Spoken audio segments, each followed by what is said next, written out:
climate action is urgent if Kenya plans to meet its aspiration of becoming an upper middle income country in the next decade. That's according to a World Bank report on country climate and development, which was released this Friday. Now, the report warned that the absence of climate action could set back projected decreases in poverty and also exacerbate potential increases in inequality.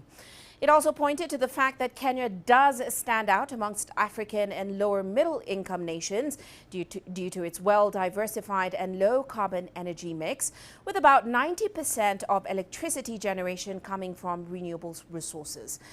However, the report also said that investing in adaptation and resilience to climate change is paramount.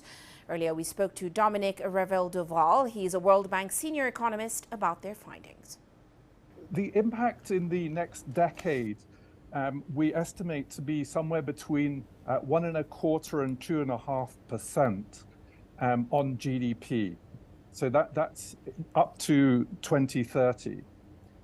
Now, these figures are really based on extremes of climate models that we looked at, both hot, dry models, but also warm, wet models.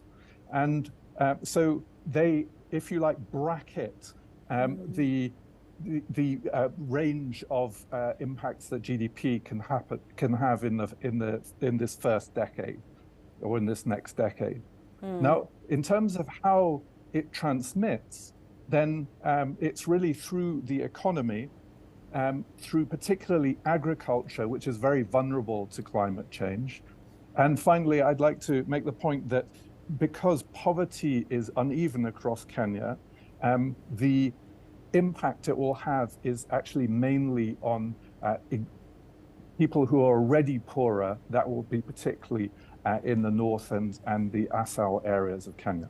Now, as you mentioned, it's sort of different scenarios that you sort of looked at in this report. So how does the country navigate these different scenarios? Give us more insight into some of those key action areas that you suggest that, of course, will ensure Kenya can meet its growth aspirations in an inclusive and climate resilient way. The 5 action areas that we set out address, 3 of them address natural capital, human capital and physical capital.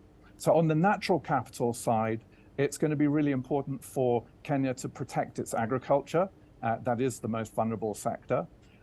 But in order to do so, the investment in water, increasing irrigation and water storage is going to be key, but also then improving seeds, drought resilient seeds and livestock, for the genetics of livestock to cope with these stresses.